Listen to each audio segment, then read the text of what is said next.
Le flash Adrien Bossard. Édouard Philippe répond ce soir à Agnès Buzyn sur le plateau de France 2. Le Premier ministre assure que le maintien du premier tour des municipales est parfaitement assumé sur la base, dit-il, des motifs scientifiques. Plus tôt dans la journée, son ancienne collègue à la santé s'est exprimée dans les colonnes du Monde.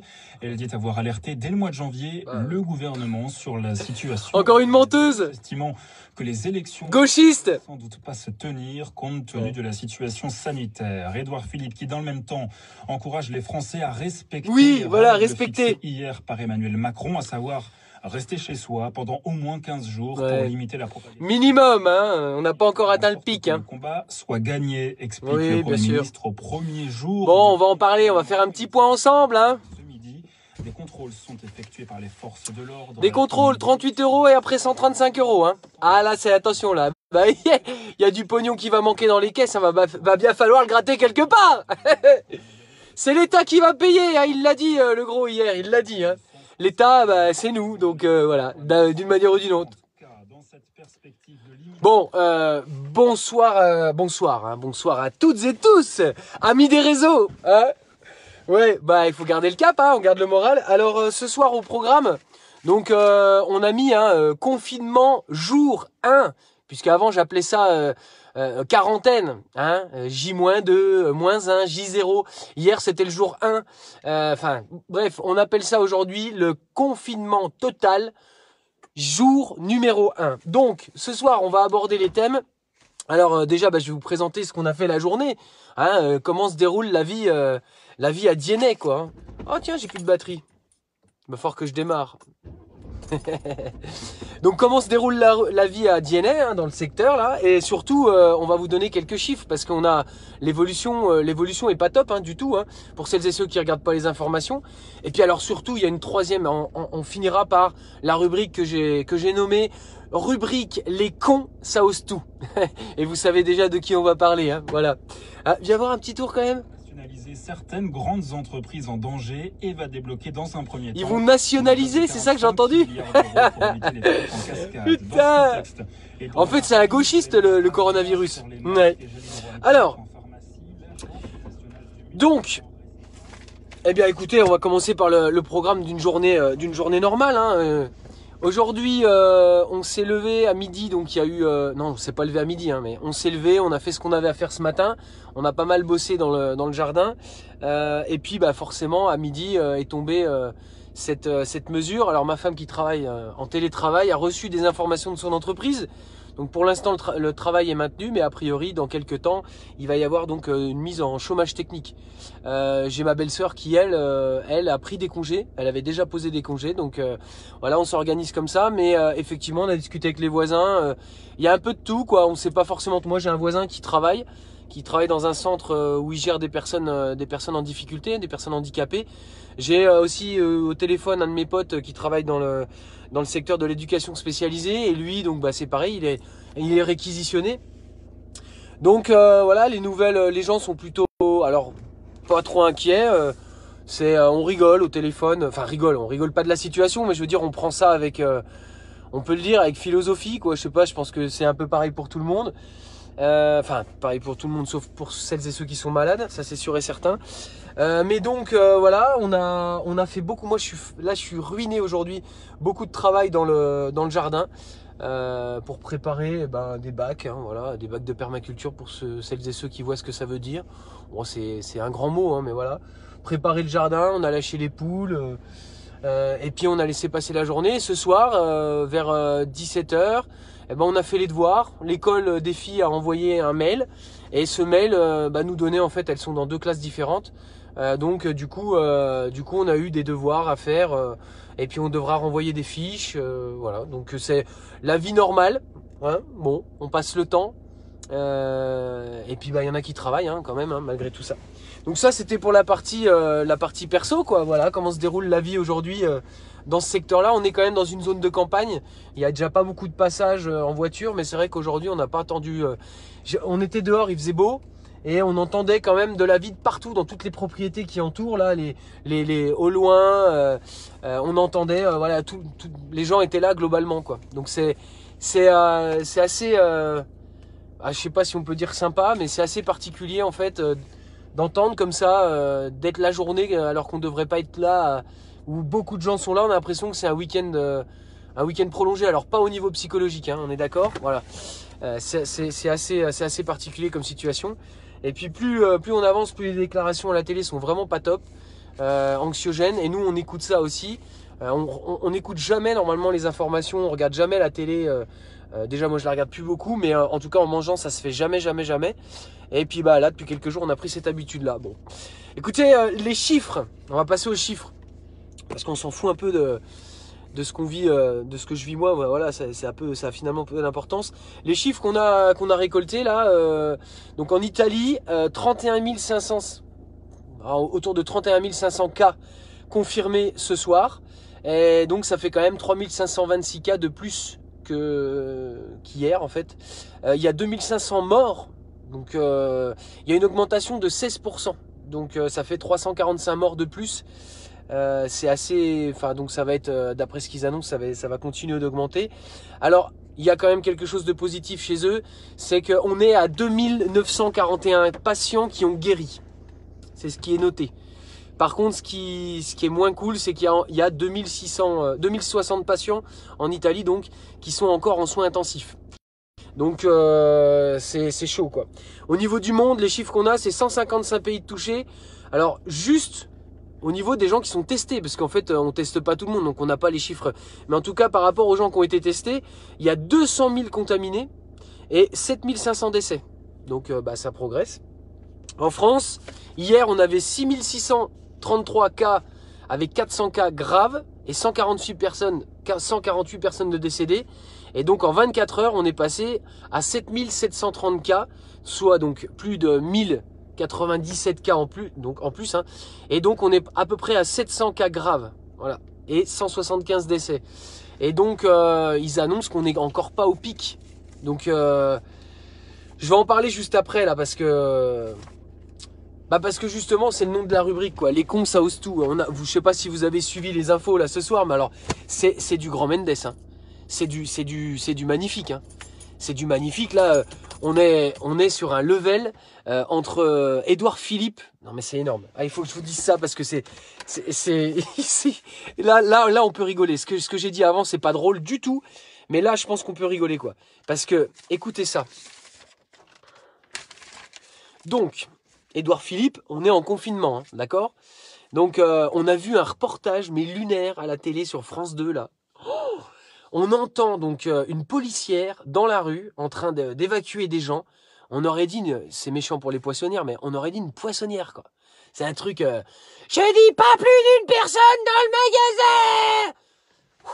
Ça fait flipper quoi. C'est des scènes, c'est des scènes hallucinantes quoi. Après voilà, les gens bougent pas, donc ils sont obligés de gueuler, mais j'ai rien contre les consignes de sécurité, mais c'est un truc de fou, quoi. On est en train de vivre des choses qui sont hallucinantes, quoi. Il faut une attestation, donc c'est-à-dire une autodéclaration, d'accord? Donc là, si tu veux jouer au con, alors quel est l'intérêt de jouer au con? Bonne question. Mais si tu veux jouer au con, tu te fais une autodéclaration où tu dis, voilà, je vais faire mes courses. Puis tu te balades, quoi. Vous faites quoi, vous, monsieur? Je vais faire mes courses. Vous allez où? Je vais à la qui se trouve là-bas à Dijon. Mais vous habitez où? À Is-sur-Tille? Oui, parce que il y a qu'à cet endroit-là que je peux trouver le Benko dont j'ai besoin, tu vois. Bon, bref, c'est pour limiter. Alors on doit faire des autodéclarations à chaque fois qu'on bouge. C'est-à-dire, sauf si ton employeur te dit, voilà, t'as le droit de venir travailler, là t'as qu'une attestation. Mais tous les jours, si tu vas à la pharmacie, si tu vas faire tes courses, machin, il te faut une attestation. C'est un truc de dingue, mais c'est comme ça, quoi. J'espère qu'ils vont laisser ouvert aussi les magasins, tu vois, la papeterie, quoi. Parce que il va nous falloir des feuilles et puis des imprimantes, oui, pour ceux qu'on n'ont pas, mais surtout des cartouches d'imprimante. Je sais pas comment on va faire. T'as le droit de faire du jogging, mais pas à deux. C'est interdit en fait. Donc c'est-à-dire que par exemple, c'est interdit parce que du coup tu dois être à moins d'un mètre, puis quand tu fais du sport, tu sues. Donc quand tu sues, tu pues, mais ça n'a pas de rapport. Tu sues, tu pues et tu poustillonnes. Mais t'as envie de leur dire, d'accord, on n'a pas le droit de faire du jogging à deux, mais si par exemple on a décidé, ma femme et mes 2 filles d'aller faire du footing, on sera 4 ensemble, on est de la même famille, on est dans le même environnement, on a le droit ça ou pas? C'est compliqué. Hein. Alors Édouard Philippe, lui, son idée générale, c'est que le nombre de personnes rencontrées soit limité. Mais tu as quand même le droit d'aller travailler. Donc je l'ai dit tout à l'heure, 38 € d'amende. Et tu as un projet de loi, alors il va passer puisqu'ils ont, les ordonnances, ils peuvent gérer par ordonnance à partir de maintenant, donc il n'y a pas de raison que ça passe pas. 135 €. Ouais, c'est un peu le même tarif que quand tu te gares comme un boulet au centre-ville, sur une place qui est pas une place, tu prends 135 €. Une fois, j'en ai pris une comme ça, j'ai dit, je les ai appelés, je fais, mais attendez, je comprends pas. Je viens de recevoir le truc, elle est déjà majorée. Mais non, monsieur, c'est le tarif. 135 €, c'est le tarif. Non majoré. Voilà. Donc, on n'a déjà pas d'argent, ou très peu, avec ce qui se prépare. Alors là, et là, il y a des consignes de sécurité. Si vous voulez pas qu'on vous pique le pognon que vous n'avez plus, eh bien, restez chez vous. Voilà, c'est ça que ça veut dire. Alors, question un petit peu emmerdante, hein. Je crois que c'est Anne-Sophie Lapix, je l'aime bien aussi elle. Anne-Sophie Lapix, elle lui dit oui, Edouard, non, c'est pas le corona, pardon. Oui, Edouard, excuse-moi, mais Agnès Bubu, elle a fait des déclarations dans Le Monde concernant en fait le fait que Manu, tout ça, toute l'équipe, toute la joyeuse équipe que vous êtes, elle connaissait en fait ce qui arrivait, le tsunami qui arrivait là, et qu'en fait vous avez quand même maintenu les élections. Est-ce que finalement toutes ces mesures un peu drastiques là, est-ce qu'elles sont pas arrivées un peu de façon tardive, hein? Edouard, qu'est-ce que t'as à répondre? Hein, Doudou, qu'est-ce que tu réponds? Alors lui, il est bon, lui. Il a dit, nous avons appris par les scientifiques, les médecins, donc tout ça, dès qu'ils l'ont dit, en fait, on a pris les décisions. Voilà. Alors, c'est pas tout à fait ce que dit Agnès Buzyn, hein. Je peux vous lire un peu là ce qu'Agnès Buzyn a dit? Tout le monde, vous avez vu ça? Hein? C'est pas long, hein, je vais vous le lire. 2 jours après le premier tour des municipales, à la suite incertaine, Agnès Buzyn, ex-ministre de la Santé et candidate La République En Marche à la mairie de Paris, lâche une bombe politique en revenant sur la gestion de l'épidémie du coronavirus et le maintien des élections. Qu'est-ce qu'elle dit, la Buse? On aurait dû tout arrêter. C'était une mascarade, déclare-t-elle au Monde. D'accord? Elle a arrêté sa campagne municipale lundi midi, quelques heures avant les annonces de confinement et de report du second tour. Dans un article du Monde, Agnès Buzyn, l'ex-ministre de la Santé et candidate à La République En Marche, à Paris, fait un terrible bilan de la gestion de crise. Bah ouais, tu parles. Qu'est-ce qu'elle dit? Elle dit... Attention, c'est violent là. Là, c'est violent. Hein. Oui, pour eux, c'est violent. Franchement, j'aimerais pas. Depuis le début, je ne pensais qu'à une seule chose, au coronavirus. On aurait dû tout arrêter. C'était une mascarade. La dernière semaine a été un cauchemar. J'avais peur à chaque meeting. J'ai vécu cette campagne de manière dissociée, confie-t-elle. C'est ces gens-là qui dirigent notre pays, hein. Rassurez-vous, dans les autres pays du monde, ils ont les leurs aussi. Oui, de la même famille. Oui, exactement. Celle qui était ministre de la Santé jusqu'à la mi-février explique encore. Hein, elle en rajoute une couche. Hein. Ouh, la vilaine. Quand j'ai quitté le ministère, je pleurais parce que je savais que la vague du tsunami était devant nous. Je suis parti en sachant que les élections n'auraient pas lieu. Ouais, d'accord, ouais. Tu vas nous la faire. Tu connais le Manu, hein. C'est des poètes, les élections, tic-tac-touc. L'hôpital va avoir besoin de moi. Il va y avoir des milliers de morts. Alors, écoute, il va y avoir des milliers de morts. Ça, maintenant, on en est à peu près certain. L'hôpital va avoir besoin de moi. Ça, tu parles de toi, c'est ça? Tu peux rester chez toi, il y a un confinement, Agnès. Tu peux rester confiné, hein, d'accord? Confiné, d'accord? En 2 mots, d'accord? Reste chez toi, on n'a pas besoin de toi. Tu as déjà commis assez de méfaits, et bien sûr, tout ça, ça se paiera, Agnès. C'est pas en venant nous faire tes petites pleurnicheries là dans Le Monde que ça va enlever. Tu sais, il y a un droit de retrait. Et c'est pas après, c'est pendant qu'il faut le faire. Donc maintenant, ça compte pas. T'as pas été élu, bah oui, maire. C'est con, hein? T'aurais été élu maire, t'aurais fait la même déclaration? Excuse-moi, je t'entends pas, Agnès. Agnès, où es-tu? Voilà. Attends. Elle revient sur le début de l'épidémie du coronavirus et donne sa version des faits. Je pense que j'ai vu la première ce qui se passait en Chine. Le 20 décembre, un blog anglophone détaillait des pneumopathies étranges. Je vous rappelle qu'elle est médecin experte, hein, Madame Buzyn, d'accord? Donc elle sait de quoi elle parle. J'ai alerté le directeur général de la Santé le 11 janvier. J'ai envoyé un message au président. c'est Emmanuel Macron, hein, d'accord? Pour ceux qui ne le savent pas encore. Elle a envoyé un message. Le 30 janvier, j'ai averti Édouard Philippe que les élections ne pourraient sans doute pas se tenir. Je rongeais mon frein, explique-t-elle. Bon, bah oui, bien sûr. Excellent, quoi. Alors, elle ajoute quand même. Elle dit, hein, c'est le 24 janvier, vous l'avez entendu cette déclaration, on n'était pas tout seul à l'entendre quand même. Elle a dit, le risque de propagation du coronavirus dans la population est très faible. Ça, c'était le 24 janvier, d'accord? Elle regrette d'avoir prononcé ces mots. Mais se défend-elle? Avant de partir du ministère, j'avais tout préparé, malgré une inertie. Oui, ça me laisse sans mots.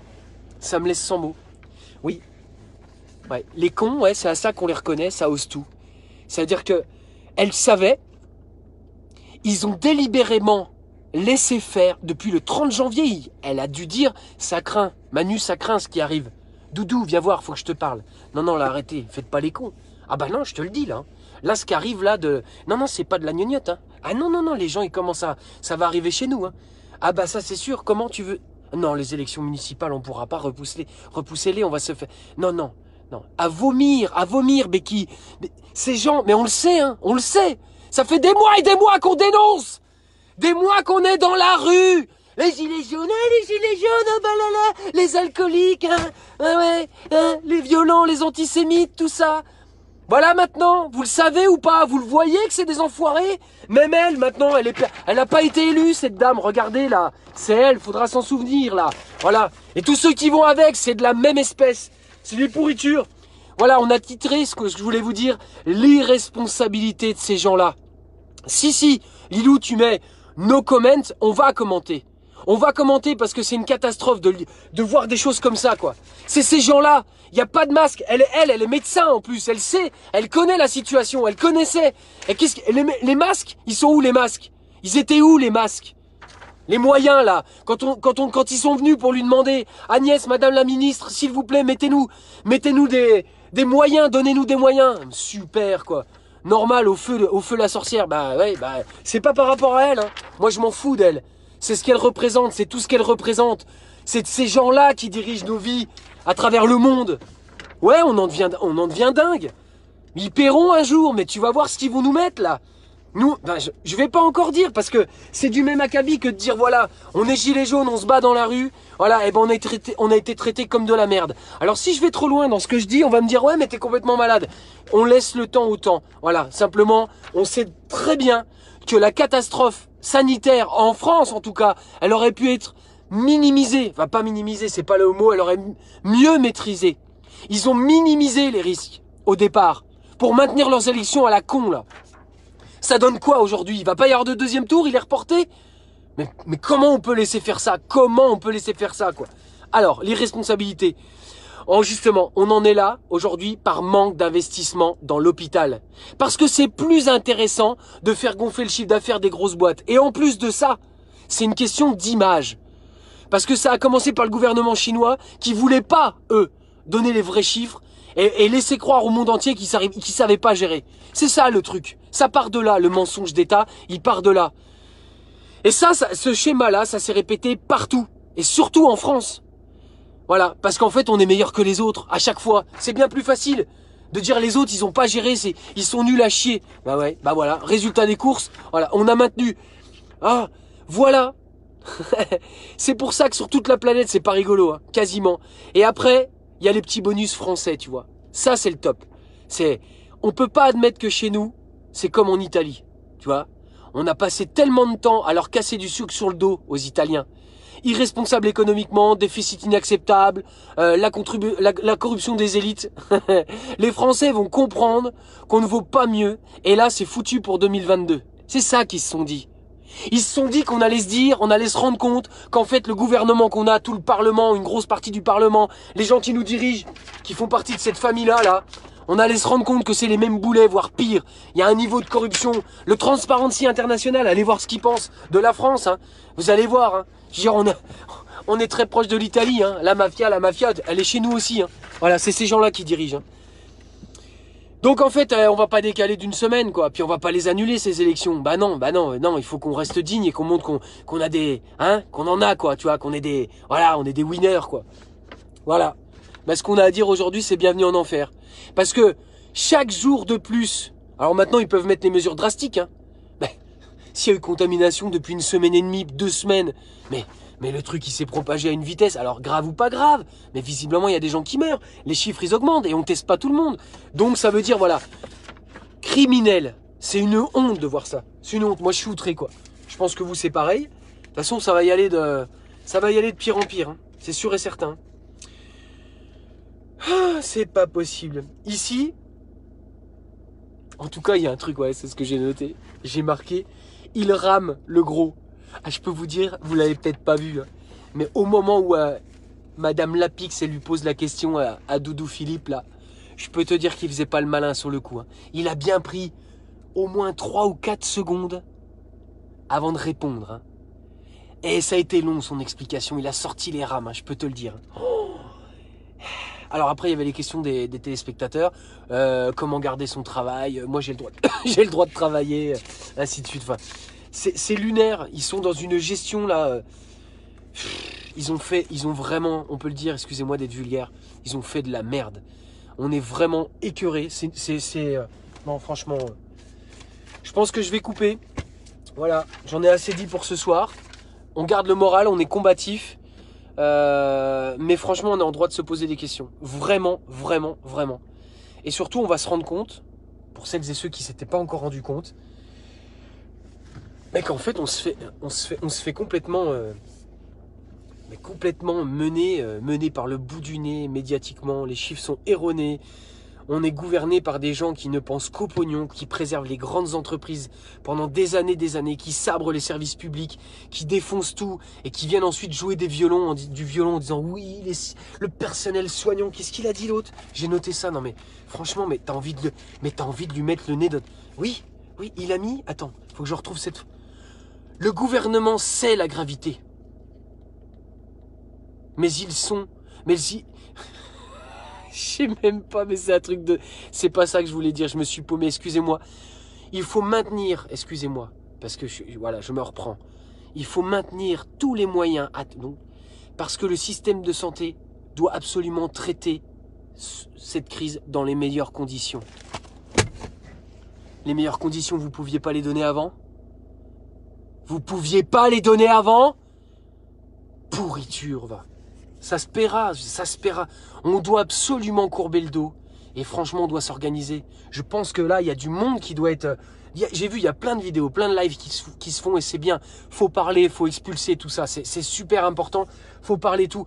Et faut pas hésiter à rappeler à chaque fois qu'on discute, c'est quoi les causes réelles de tout ça? Il y a le coronavirus, mais qu'est-ce qui fait qu'aujourd'hui on est dans une crise sanitaire à ce point-là? C'est parce qu'en fait, on a des dirigeants qui ne pensent qu'à leur gueule et à être réélus. Et surtout, avant, ils ont coupé tous les moyens, tout le bien commun, tous les moyens publics pour pouvoir faire face un jour à ce genre de situation-là. Elle est là, la réalité. Donc, quand tout ça, ça va être apaisé, calmé, ça va mettre du temps, hein. Vraiment, on pense que ça va mettre du temps. On ne doit plus laisser la main à ces gens-là. On devra, par tous les moyens, s'il faut, refaire un bis repetita, quelque chose comme ça.